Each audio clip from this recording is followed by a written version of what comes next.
Boa noite, irmãos. Alegria poder estar com os irmãos mais uma vez. Meu tema hoje, ainda associado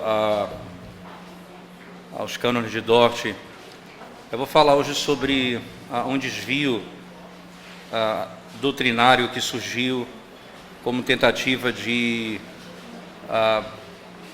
trazer um entendimento melhor sobre os cânones de Dort. Na realidade era um desvio de fato, que foi o que se chama de amiraldismo, não é?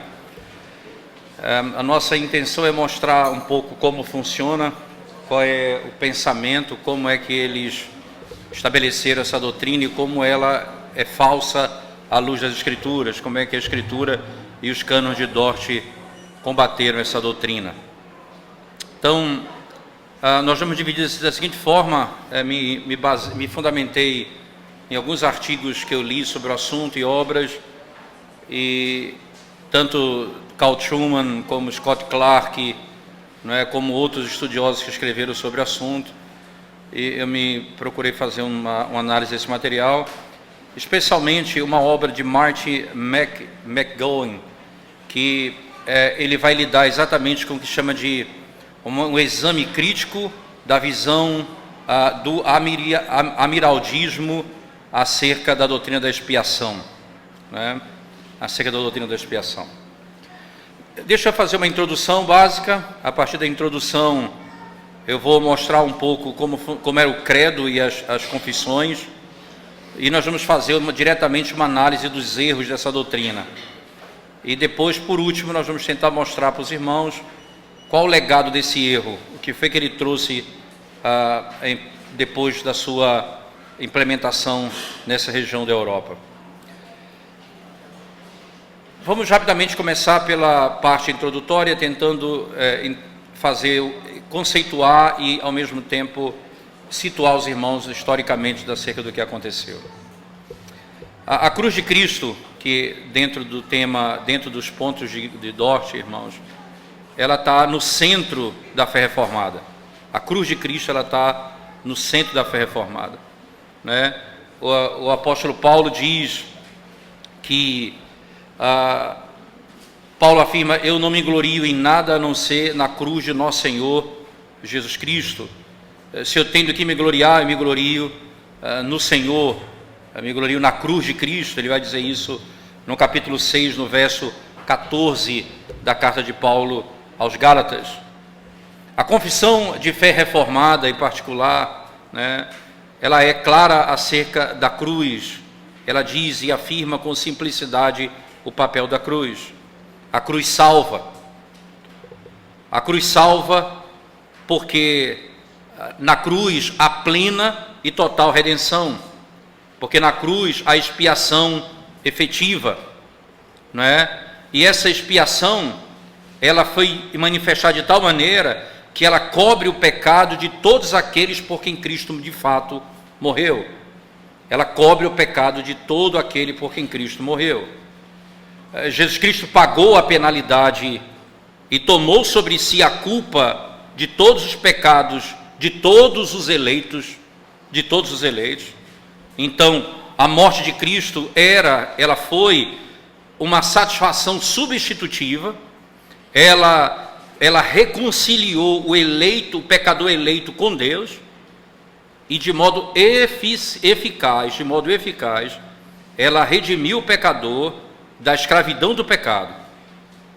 Dessa forma, a Bíblia, ela descreve a cruz, ela apresenta a cruz como tendo realizado uma salvação plena e total, não é? Uma salvação última que perdura por toda a eternidade. Ela realiza aquilo que era ordenado por Deus. O povo de Deus está seguro naquilo que foi feito por Cristo na cruz do Calvário. Dessa maneira, então, o Evangelho de Cristo é muito simples. Cristo morreu para salvar todos aqueles que foram dados a Ele pelo Pai. Cristo morreu para salvar todos aqueles que foram dados a Ele pelo Pai. Todos aqueles, irmãos, que são parte do seu rebanho, todos são membros do seu corpo, a igreja de Cristo. Então a cruz, ela tem um ponto central nos cânones de Dort e na fé reformada. A obra de Cristo é efetiva, eficaz, última, plena, e nada mais se acrescenta a isso. Entretanto, na história da igreja, muitas dúvidas surgem acerca da obra de Cristo e qual foi o alcance dessa obra. E muitos vão tentar corromper o Evangelho. Irmãos, e aqui é para nós apenas uma rápida reflexão. Não pense você que quando o apóstolo Paulo, escrevendo aos Gálatas, que eu citei o capítulo 6, mas quando ele cita ele fala no capítulo 5, dizendo que se você se deixar circuncidar, entenda aqui, circuncisão para o apóstolo Paulo era como os judeus estavam entendendo. Você não era suficiente Cristo, você tinha ainda que ser circuncidado. Cristo mais alguma coisa. Então Paulo disse: se você se deixar circuncidar, Cristo de nada vos aproveitará. E é isso, esse é o ponto. Se você tira de Cristo o poder da sua obra, ou você dá algum poder à obra de Cristo, mas divide com outra coisa, a obra de Cristo não tem nenhum valor para você. É valor zero. Chega até a usar uma linguagem que precisa ser discutida ainda mais com detalhe em outro momento, quando lá Paulo diz: da graça decaíste. Ele usa tal expressão para descrever a gravidade de dividir o poder da obra da cruz com outra coisa além daquilo que foi feito por Cristo.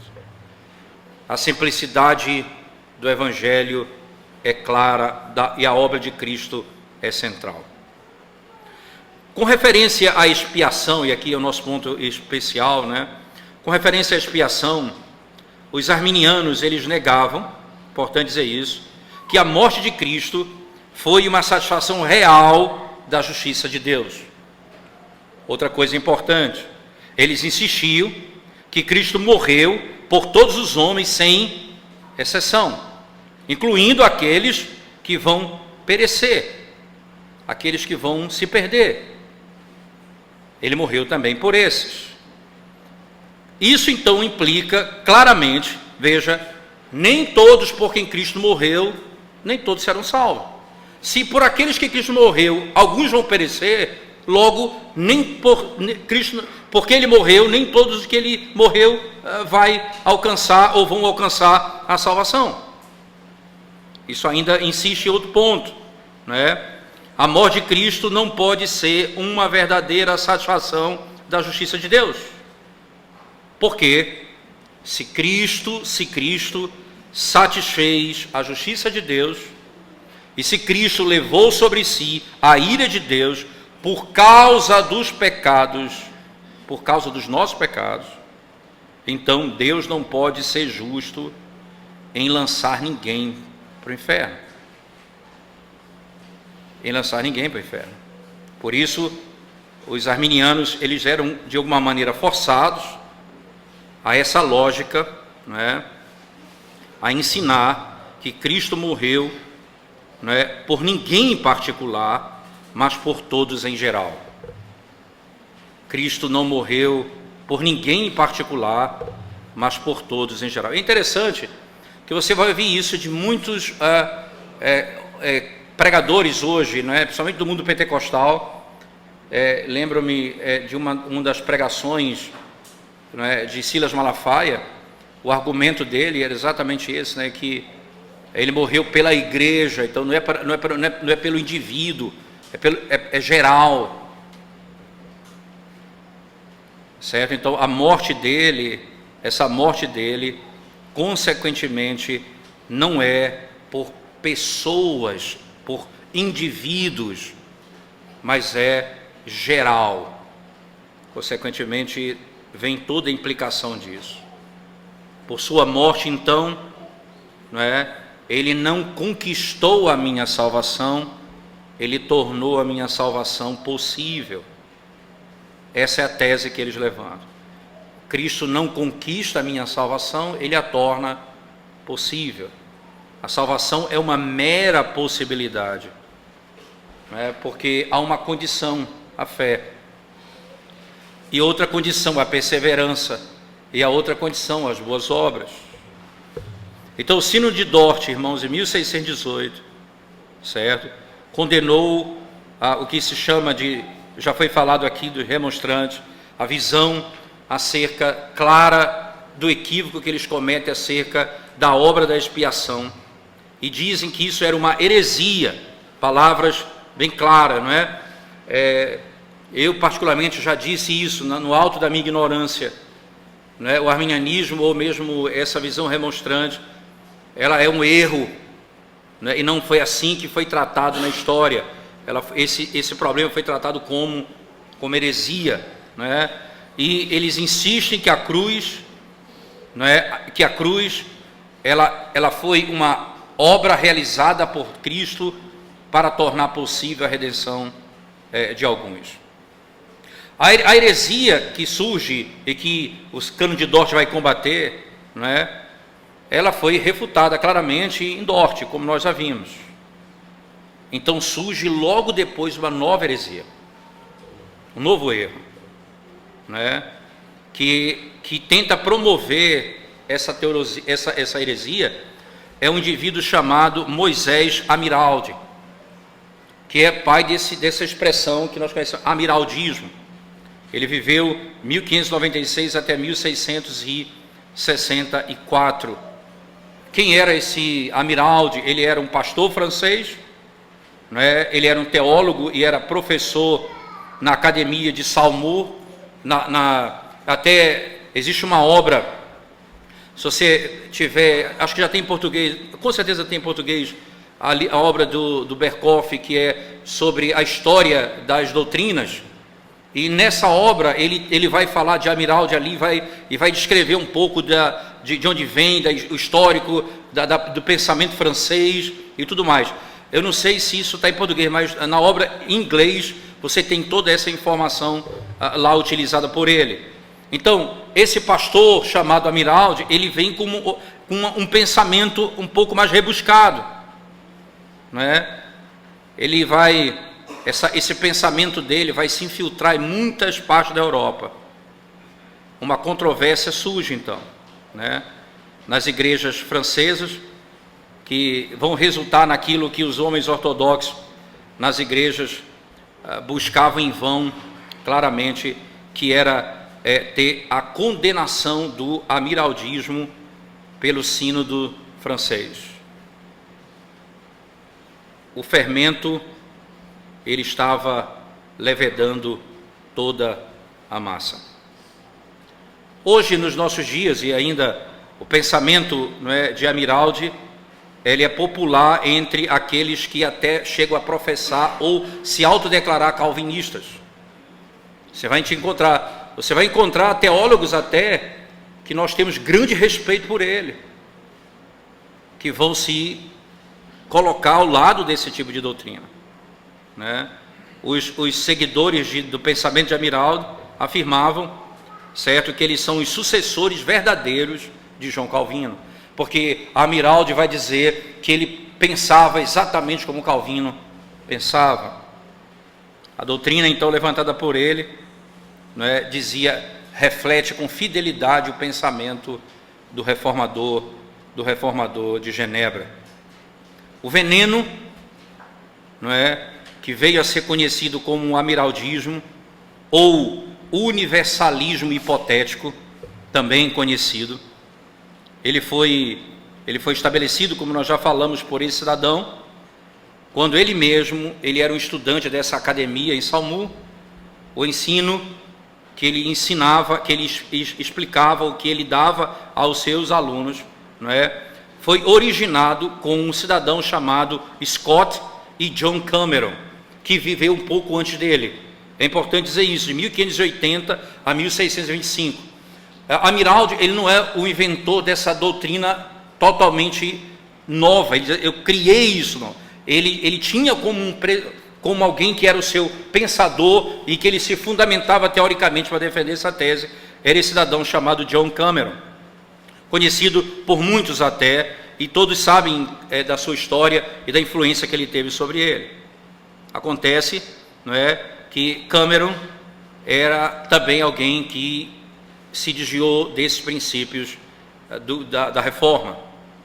O ensino de Cameron, vamos um pouquinho atrás, né, ele ensinava o seguinte, que os decretos de Deus para redimir o mundo em Cristo é primeiro e universal. Por isso na obra de Cristo, Deus redimiu todos os homens, hipoteticamente. Veja, na obra de Cristo, Deus redimiu todos os homens hipoteticamente, ou potencialmente.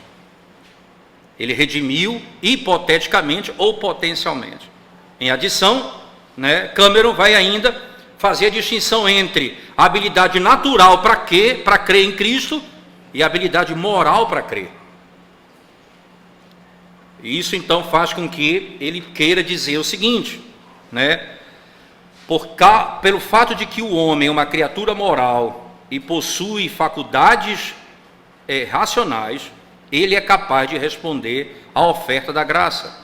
Mas tendo em vista que ele é corrompido e depravado, ele não responderá.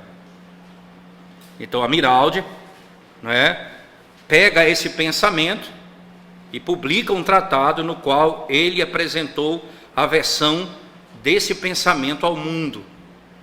Não é? Interessante, exatamente 15 anos depois do fim do Sino de Dort. 15 anos depois do Sino de Dort, ele vai e apresenta essa teoria como sendo um pensamento que dá sequência ao pensamento de Calvino. É bem interessante, é muito bom ouvir a história. A palestra do pastor Graff foi espetacular, porque é rica de tantos detalhes, e eu acho fantástico ele olhar para aquela imagem ali e dizer onde estava cada grupo. Eu dizia, para mim era apenas uma imagem hipotética, usando aqui a linguagem de Amiraldi, né? Mas ele não era hipotético, era cada lugar, mas uma informação foi muito interessante. Não é? Como que os remonstrantes tiveram que sair do ambiente por causa, como eles tentavam tumultuar o processo. E é isso que a serpente faz, não é? O engano faz. Então, ele nunca segue o caminho das cortes da igreja. Ele nunca segue o caminho da norma. Ele sempre faz um caminho ao lado, ele cria um caminho para ele. Ele entra, ele prescruta, ele ensina a parte, ele instrui a parte, ele vai quebrando princípios e vai encontrando pessoas que vão se submetendo àquele tipo de pensamento. Acontece exatamente como aconteceu aqui na história. Eles passam 15 anos depois, veja que coisa interessante, 15 anos depois do fim do Sino de Dort, ele publica uma obra onde ele vai tratar desse assunto, combatendo agora como pensamento. E é engraçado, ele vai se apoiar em Calvino para dizer isso. Ele vai tentar usar alguns textos que Calvino aparentemente dá ideia disso. Como você pegar um pregador e você isolar uma parte da pregação dele e você diz o que quiser daquilo que ele... Se você isolou a verdade que ele falou, se você tirou do contexto que ele falou, você vai dizer o que você quiser. 1634, então, ele lança esse tratado. Nesse tratado, que chama sobre a doutrina da predestinação, Amiraldi afirmava, né, que ele estava escrevendo com uma preocupação: conversão dos católicos romanos. E aqui eu deixo fazer outro parênteses importante. A doutrina falsa, o falso ensino, sempre ele vai querer encontrar o caminho da não normalidade e do não ensino, da oficial. Ele vai querer sempre percorrer caminhos estranhos. Segunda coisa, a maior porta de entrada das heresias é o apelo pela salvação dos pecadores. Eu já vi alguém dizer, eu quero que você escute isso que eu vou lhe falar, guardando as devidas proporções. Não me tome por alguém que é contra a evangelização, missões, por favor, longe disso, não me leia dessa maneira. Apenas eu vou só citar o que é muito comum. a maior porta de entrada dos erros doutrinários na igreja é o apelo evangelístico, é o desejo de salvar os pecadores. Interessante, quando Cristo ressuscita dentre os mortos, e ele se apresenta à igreja, diante dos seus discípulos, ele diz assim lá em Mateus: toda autoridade me foi dada nos céus e na terra. E ele diz: ide por todo o mundo, pregar o evangelho, batizando-os em nome do Pai, do Filho e do Espírito Santo, ensinando-os a guardar tudo aquilo que eu vos ensinei. O evangelismo não está dissociado do que foi ensinado, registrado, a doutrina da igreja. É parte fundamental dela. Acontece que o desejo de ver a conversão de pessoas nos fazem até mudar a verdade em nome disso. Amiraldi vai dizer, né, eu estou preocupado com a conversão dos católicos romanos, pois a fé reformada, né, que encontra nela a base para a absoluta doutrina da predestinação, ou a predestinação absoluta, e ao mesmo tempo da expiação limitada, essa doutrina, ela não é palatável, ela não é agradável para eles. Então eu preciso encontrar uma doutrina que não negue essa verdade, mas que seja palatável, que seja mais saborosa para eles. Ele continua. Ele esperava então, né, que a sua declaração fosse assim, de que ele pudesse tornar claro essa doutrina, e então mais católicos romanos seriam ganhos para a fé reformada. Eu ia mudar a verdade para salvá-los da mentira. Eu ia pregar o engano para tirá-los da escravidão. Quanto mais eu ensinasse isso, mais eles iam abandonar a fé católica romana e se converter à fé reformada. A predestinação absoluta, não é?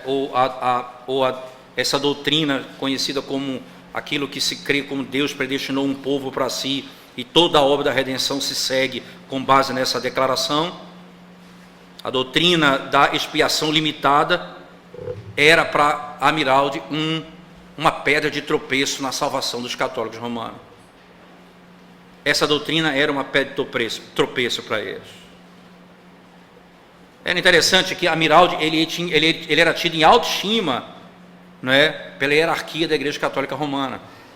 Ele era tido em autoestima por eles. E para completar, ele dizia: eu sou um seguidor de João Calvino como ninguém. É para enlouquecer quem não conhece, é para enlouquecer quem não entende.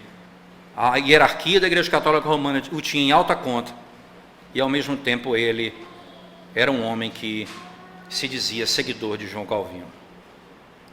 Ele argumentava, não é, que dessa forma, que a expiação limitada era um produto daquilo que ele chamava do desenvolvimento escolástico do protestantismo, começando com Teodoro de Beza e seus sucessores.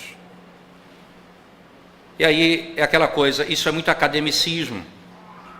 Então eu vou tentar tornar a coisa mais palatável para que eles possam compreender isso. Então Amiraldi ensinava que Cristo morreu por todos os homens, sem exceção. Cristo morreu por todos os homens, sem exceção. E ele diz o seguinte, preste atenção nas suas palavras: a graça da redenção, na qual Cristo foi, não é, oferecido por eles, deve ser igual e universal, não é? E ela proveu de tal maneira que eles devem ser encontrados dispostos igualmente para recebê-la. O sacrifício que ele ofereceu para a propiciação, não é, por suas ofensas, ela tem sido igualmente oferecida a todos. E a salvação que foi recebida pelo Pai, ela deve ser comunicada aos homens na santificação do Espírito e na glorificação do corpo, e intencionada igualmente a todos, provida para todos. A disposição necessária para recebê-la, da mesma forma, é igual. O que ele fez foi para todos, e todos têm a mesma disposição para também recebê-la. E ele diz, verdadeiramente, Deus então resolveu enviar o seu Filho à terra e o abandonou à morte na cruz para a salvação universal do mundo. Palavras dele. Seu pensamento, a predestinação, não é? Significa isso. Veja, Deus sabe certamente, inequivocamente, quem será salvo, porque ele resolveu prover para eles a fé. E aqui isso é o grande ponto. Ele resolveu salvar todo mundo. Cristo morreu por todo mundo. Mas como ele viu que todo mundo não podia ser salvo por causa que não podia crer, então ele foi e disse, eu vou salvá-los, eu vou dar a fé. Ele cria uma barreira aqui. O que ele fez não pode ser recebido, porque o homem não pode recebê-lo. Então ele vai prover um meio para o homem crer. Ele morreu por todo mundo, mas aqueles por quem ele morreu não podem crer. A obra da redenção, então, ela é apenas hipotética. Então, o que Amiraldi tenta fazer aqui, irmãos? Reconciliar duas ideias contraditórias. Primeira, preste atenção, tudo o que ele ensinou acerca do amor geral de Deus para com todos os homens, ele diz, Deus deseja, escreveu Amiraldi, então todos os homens devem ser salvos e chegar ao conhecimento da verdade, não é? Ele pega o texto de 1 Timóteo 2,4, ele então vai dizer, isso prova que eles podiam crer. Interessante, se eles não podem crer, é porque aquilo que Deus implementou não pôde acontecer. Nesse decreto universal da salvação, a condição da fé entra na questão. Há uma ordem universal, a salvação de todos os homens, mas tem um problema, a fé eles não podem alcançar. Então Cristo morreu hipoteticamente ou potencialmente por todos os homens, sem exceção. Se eles crerem. Se eles não crerem, a morte de Cristo não pode fazer nada por eles.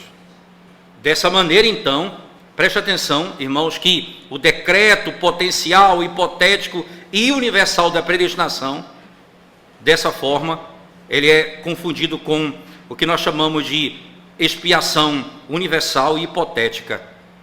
Ela não pode salvar ninguém, porque ninguém pode cumprir a condição da fé. Ninguém pode crer. Por isso Deus, então, prevendo isso, ele fez o segundo decreto. Ele fez o primeiro, viu que não ia dar certo, fez o segundo decreto. Qual o segundo decreto? Em que ele predestina somente alguns para a salvação. Não todo mundo, mas Cristo morreu por todo mundo. Como nem todo mundo não pode crer, então ele diz somente aqueles que eu eleger. É engraçado porque nesse sentido, né, o sistema é chamado universalismo hipotético, que é o chamado literalmente, irmãos, que é o que nós chamamos de amiraldismo. Esse termo, universalismo hipotético, é conhecido hoje como amiraldismo, literalmente. 2 anos, 1636, Amiraldi publicou, né, a doutrina de Calvino, que é um tipo de uma pequena obra onde ele vai lidar com a doutrina do teólogo de Genebra, que consistia de muitas citações das obras de Calvino, que supostamente demonstravam que Calvino tinha concordância total com o pensamento dele. Como eu falei, ele vai extrair um monte de citações de Calvino e vai dizer, veja, Calvino pensa como eu. Calvino pensa como eu. Essa maneira, isso fala de hermenêutica, veja, não só hermenêutica de interpretação bíblica, fala de hermenêutica de leitura de qualquer obra. Eu não posso ler uma obra sem o contexto dela. É o risco que nós corremos, né? É muito comum nos nossos dias, e eu falo isso com muito temor, quando nós começamos a reinterpretar o nosso símbolo de fé, quando nós queremos reler o texto de acordo com a nossa perspectiva de mundo, e nós não respeitamos os pontos centrais que a igreja defendia naquela época e a tese que eles estavam combatendo, ou a heresia que eles estavam combatendo. Infelizmente, do alto da nossa ignorância e da nossa própria falta de profundidade nos assuntos teológicos, nós agora queremos reinterpretar um documento e dizer o que ele significa sem entender exatamente o contexto em que ele foi escrito. Amiraldi fez a mesma coisa com os escritos de Calvino, dando outro significado àquilo que ele havia escrito. Ele dizia, eu não estou só, meu pensamento é fundamentado na história, e Calvino me ampara nisso aqui. Uma heresia que tinha ares de aparente fundamento teológico e bíblico, mas que de fato foi tratado como heresia. O livro de Amiraldi foi publicado, e imediatamente ele causou muita controvérsia na igreja. O sínodo de Alençon, 1636, que ocorreu, ele examinou a doutrina de Amiraldi e dos seus colegas, né?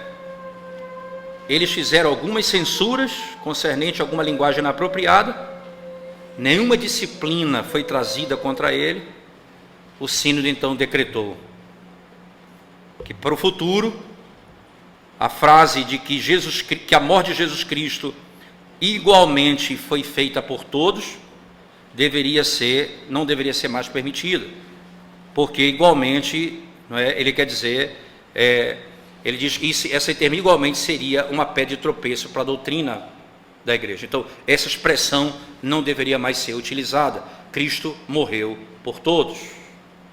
Roger Nicol, não é, ele nota que, embora o sínodo estivesse satisfeito, podemos chamar assim, com a explicação de Amiraldi, ele diz, é difícil manter ou perceber, não é, que havia uma dissimulação grande da parte dele nas matérias que ele estava defendendo. Ele diz, isso fez com que o sínodo fosse cegado quanto às questões que ele estava defendendo. O livro de Amiraldi contém declarações que claramente contradizem os cânones de Dort. Claramente vão contradizer os cânones de Dort. A posição de Amiraldi, como professor de teologia, deu a ele ampla oportunidade para transmitir sua teologia herética às próximas gerações e aos ministros que seguiram. O fruto disso foi visto posteriormente na Europa. Ora, o assunto é complexo, mas eu queria rapidamente tentar lidar com alguns erros do pensamento dele, né? Primeiro, eu queria mostrar a fórmula de consenso helvética, que foi, lembre-se disso, na França, a resposta ao amiraldismo foi fraca, certo? E as igrejas reformadas na Suíça se opuseram à teologia de Samu. Então, 11 anos depois da morte de Amiraldi, John Henry Heidegger e Francis Torrentini publicaram uma fórmula chamada Fórmula de Consenso Helvética, que descreve o seguinte, que eles vão dizer claramente que eles vão fazer uma crítica ferrenha e fundamental, né, dizendo o seguinte, o pensamento dele, é importante disso, a afirmação, é o produto do escolasticismo, que formulou a fé de Calvino no sistema de doutrina falso e foi usado de maneira leviana. Interessante, preste atenção ainda, irmãos, ele continua. Os reformadores criam, né, embora não concordassem com cada declaração nesse credo, eles deveriam ser gratos a Deus, porque tendo em vista que somente o credo foi escrito especialmente contra Amiraldi. Ele diz, o que Amiraldi fez ali, e o que a fórmula de consenso helvética fez posteriormente, foi uma oposição frontal a eles. A França apenas deu um destaque aos erros, mas não disciplinou ele. Mas agora, eles vão se opor frontalmente. As palavras são duras contra ele.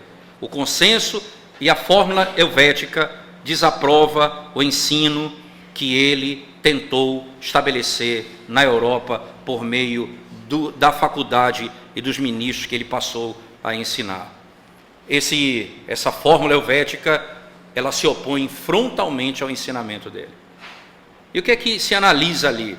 E eu quero trabalhar alguns pontos direto do problema, a vontade de Deus. Vamos ao primeiro ponto, a doutrina da vontade de Deus. Qual era a posição de Amiraldi contra isso, contra a ideia da vontade de Deus? Amiraldi, ele dizia o seguinte, ele dizia que existe ele colocou um tipo de contradição na vontade divina. Amiraldi, ele estava contente, irmãos, de estabelecer um tipo de paradoxo teológico, que na realidade era uma contradição teológica. Ele diz assim: embora minha razão encontre algumas coisas que parecem estar em conflito, embora qualquer esforço eu faça, não é? Eu sou incapaz de harmonizar ou reconciliá-los. Entretanto, eu não deixo de mantê-los, não é? Essas duas doutrinas como verdadeira, essas duas doutrinas contraditórias, que Deus desejou a salvação de todos os homens, enquanto ao mesmo tempo Deus desejou a salvação apenas de alguns, como sendo o que ele chama de salvação universal atestada por Cristo. Ele tentava unir as duas coisas. Deus desejava a salvação de todos os homens e Cristo morre por todos os homens, mas ao mesmo tempo ele não salva todos os homens. Ele diz que isso é uma aparente contradição, mas não é uma contradição. A Bíblia ensina que a vontade de Deus é uma. A Bíblia diz que ninguém pode, somente Deus, né? Deus é imutável, mutável no seu pensamento. Aquilo que ele deseja é aquilo que ele faz, aquilo que ele planeja é aquilo que ele executa. Que Deus não apenas tem a habilidade e o poder para realizar sua vontade, mas ele de fato faz aquilo que ele deseja fazer. Ele não faz apenas meramente, não é? Ele não faz apenas, ele pode fazer. Ele faz todas as coisas de acordo com a sua vontade. O nosso Deus, que está nos céus, ele tem feito todas as coisas segundo a sua própria vontade. A Bíblia fala em Efésios claramente, ele faz todas as coisas segundo o beneplácito da sua vontade.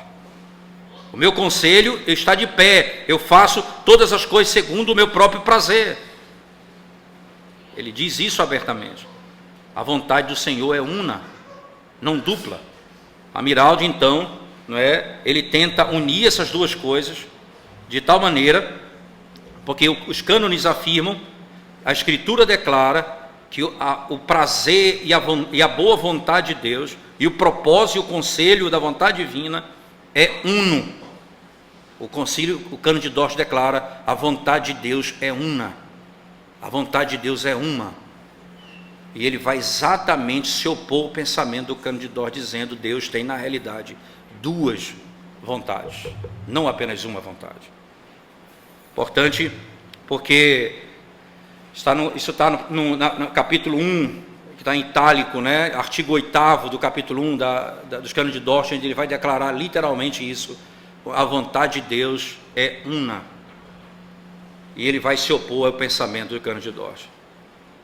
Isso nos ajuda a entender ainda, irmãos, que para Amiraldi, né, Calvino era quem dava base para o seu pensamento. Nós sabemos e conhecemos o escrito de Calvino. Você está aí, você pode ler o Instituto de Calvino e você vai ver que alguma coisa que Calvino não dá fundamento é para a ideia clara de que Deus tem duas vontades. A vontade de Deus é perfeita e é única. Se a palavra de Deus, veja só, se a palavra de Deus critica um homem de pensamento dúbio, um homem de pensamento duplo, como está lá em Tiago, o que acontece quando ele diz que Deus é um Deus de pensamento duplo? O homem de pensamento duplo. Se Deus condena um homem que não está firme num pensamento, o que Amiraldi está querendo dizer de Deus quando ele afirma que Deus tem dois pensamentos, que ele não se firma em um pensamento? Isso não tem reconciliação com o ser de Deus, não tem fundamento jamais. No único Deus há uma única vontade, e essa vontade se revela como nós sabemos na história. Ainda em cima disso, Amiraldi ensinava que a salvação ela está disponível a todos os homens, se eles creem. E Deus pronunciou salvação. Ele ensinou, embora a obra de Cristo, não é, sem a obra de Cristo ninguém possa usufruir dessa salvação. Somente se eles creem em Cristo, eles podem usufruir dela. Deus deseja que todos recebam essa salvação, embora Ele determinou não dar o requisito da fé a todos. John Owen expressa de maneira muito clara a noção das palavras que nós passamos a dizer. Deus intenta aquilo que é simples. Deus intencionou que Cristo morreu por todos. Ele procura a remissão deles dos seus pecados, a reconciliação deles, a redenção deles e a glória deles. Mas, entretanto, eles nunca serão feitos ou poderão conhecer a verdade em qualquer forma, se a obra da redenção, veja bem, não operar neles a própria salvação. E aqui é interessante, a morte de Cristo é que produz a obra da redenção. Você separa a obra de Cristo da fé. Ele morreu por todo mundo, mas isso não opera a fé no indivíduo. Você simplesmente aparta duas coisas, como se a morte de Cristo é uma coisa e o ato de crer não esteja associado a isso. A vontade de Deus dupla, condenada pela história, condenada pela teologia. A Escritura, não tenha dúvida, condena isso também. O outro ponto que eu queria mostrar da divergência dele para os cânones é a justiça de Deus. Se Cristo morreu igualmente por todos, irmãos, por que todos não são igualmente salvos? A Bíblia nos ensina, que Jesus Cristo é a propiciação através da fé no seu sangue. Ele é a propiciação pelos nossos pecados através da fé no seu sangue. Entenda o que é dito na Escritura, irmãos, para que ele possa ser justo e justificador daquele que crê em Jesus Cristo. Se Cristo morreu por uma pessoa, os pecados dessa pessoa foram perdoados. E de acordo com a justiça de Deus, essa pessoa deve ser perdoada de todas as suas iniquidades. O sacrifício de Cristo nos perdoa de todos os nossos pecados. O amiraldismo não pode explicar como Deus pode ser justo em punir o incrédulo eternamente pelos mesmos pecados pelos quais Cristo supostamente morreu ou se ofereceu. Veja só que loucura. O amiraldismo não pode explicar como Deus pode ser justo, em punir eternamente os incrédulos pelos mesmos pecados pelos quais Cristo se ofereceu supostamente. Como é que você explica isso? Cristo morreu por esses pecados e eu sou condenado por eles. Ele morreu a justiça de Deus foi... E aí é interessante que esse é um dos argumentos da nossa luta quando o nosso pecado tenta nos destruir. Porque Deus, eu estando em Cristo, porque Deus não me condena eternamente, porque Deus não é injusto, irmãos. Se Cristo foi condenado em meu lugar, eu não serei condenado eternamente, porque aí Deus é injusto, Ele condena o mesmo pecado duas vezes. Como é que Ele condenou em Cristo para salvar um pecador, e esse pecador vai ser condenado ao inferno? Você entende? É injustiça. Deus é justo. Eu não vou ser condenado eternamente, porque Cristo foi condenado no meu lugar. Ele morreu pelos meus pecados. Warfield pergunta: se esse obstáculo for removido, isto é, seu pecado, se esse obstáculo for removido, eles não podem ser salvos? Ele diz: se um pecado for removido, que é o obstáculo, eles não podem ser salvos? Se ele morreu pelos meus pecados e foi removido o obstáculo, por que ele não pode ser salvo? O Warfield pergunta. Ele continua: outros obstáculos então precisam ser levantados, além do pecado, porque se ele morreu pelos meus pecados, como é que eu não vou ser salvo? Existe um outro obstáculo. Eu lembro do Salmo de número 103, que glorioso Salmo 103, quando ele fala acerca que nós devemos bendizer ao Senhor, nossa alma, nosso ser, e ele diz o seguinte: não te esqueças de nenhum dos seus benefícios, ele diz. E ele passa a falar dos benefícios que Deus deu. Entenda, irmãos, ele diz, o primeiro é Ele quem perdoa as tuas iniquidades.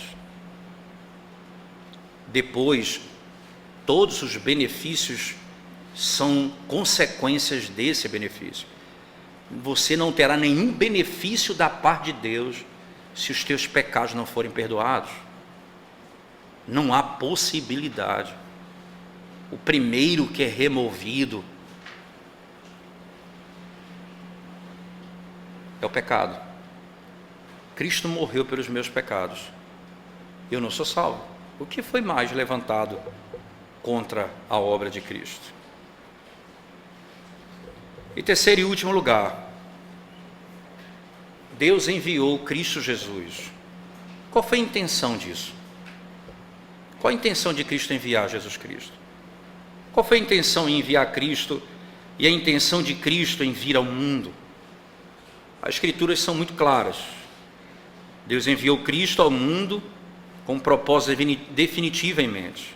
O propósito era a salvação dos pecadores. Você já parou para pensar que prazer tem um pai em ver o seu filho ser enfermo ou enfermado? Eu sou pai, muitos aqui, um filho adoece, nosso humor muda. E um pai que tem, ele diz de lá Isaías, Deus agradou moê-lo. Sabe o que é isso? O que é que leva um pai a se agradar e ver o seu filho moído? Por uma única razão. Porque no final do processo, os pecados daquele a quem ele escolheu antes da fundação do mundo seriam perdoados.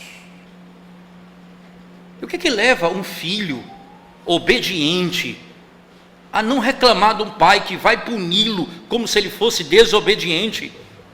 Nós ensinamos os nossos filhos, nós louvamos os nossos filhos quando fazem o bem, e nós ao mesmo tempo punimos quando fazem o mal. Cristo só fez o bem e recebeu toda a ira. Por que um filho obediente se submete a isso? Porque no final do seu sofrimento, os nossos pecados seriam perdoados. Ele envia para perdoar os nossos pecados. Como que hipoteticamente ele sofre? Ele veio para isso.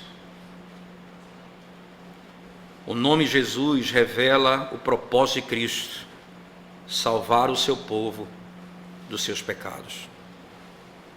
O nome Jesus mostra o propósito de Cristo.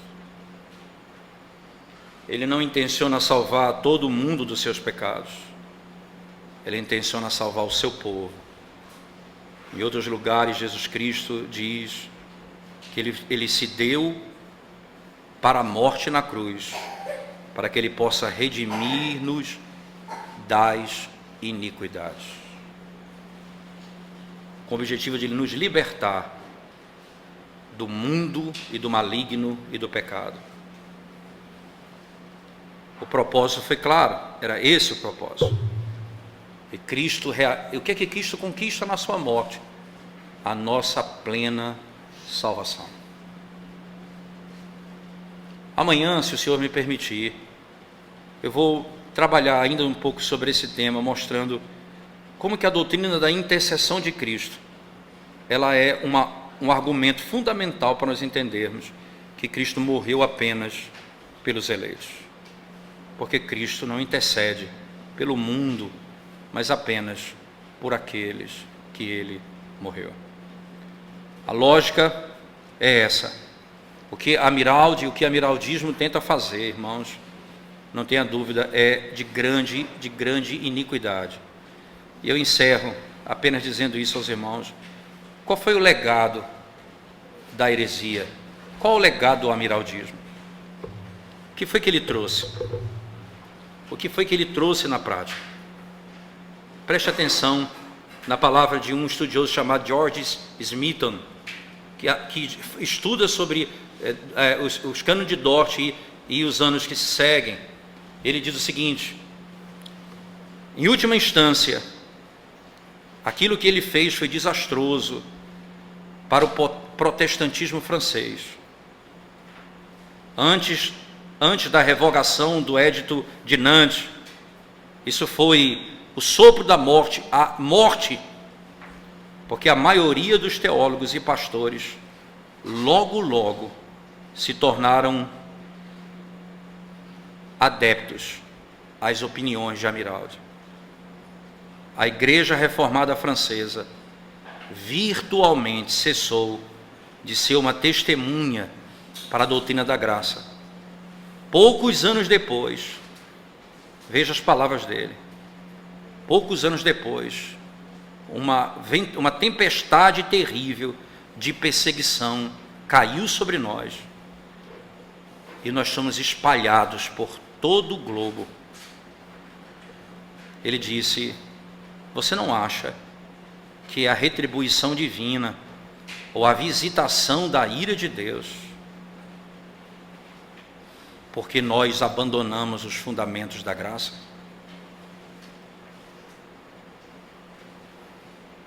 Nós não podemos concordar, irmãos,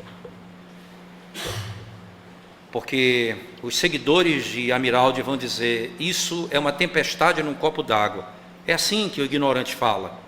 Ele vê uma besteirinha, estão brigando por isso.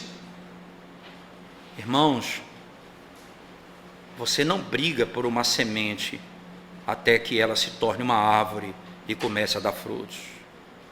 Mas quem conhece a semente sabe onde ela vai terminar e os frutos que ela vai dar. Arranque enquanto é tempo. Onde a doutrina da graça for confrontada, onde a salvação não pertencer somente a Deus, onde a obra de Cristo não for poderosa somente para redimir os pecadores, onde a pregação do Evangelho da cruz não for suficiente, é necessário nós entendermos que a semente do amiraldismo, dos remonstrantes, de Armínio e de todos os hereges da história começam a ser lançados no meio da igreja. É só você olhar e conhecer que semente é essa que caiu, que eu posso lhe dizer onde ela vai dar. Amiraldismo, ou qualquer forma de negação da doutrina da graça, ou do poder pleno da obra de Cristo, tem que ser rejeitado pela igreja enfaticamente. Deus colocou um conselho de uma igreja local como guarda, não só como pastor, para tratar o rebanho, mas como guarda na porta, para impedir que o erro entre e devore o rebanho de Cristo. Vamos orar ao Senhor. Nós te damos graças, Senhor, pelo privilégio de podermos meditar e pensar um pouco naquilo que a história e os eventos da história, na labuta para entender a Tua palavra, nos trazem. Dá-nos discernimento e dá-nos da Tua graça, porque por Tua palavra e pelo Teu Espírito, conhecendo a verdade e amando-a mais do que a nós mesmos, nós poderemos servir ao Senhor de todo o nosso coração e proteger a igreja de todo mal que leva a desonra ao nome do nosso Redentor e a destruição espiritual do Teu povo. Em nome de Jesus nós oramos. Amém, Senhor.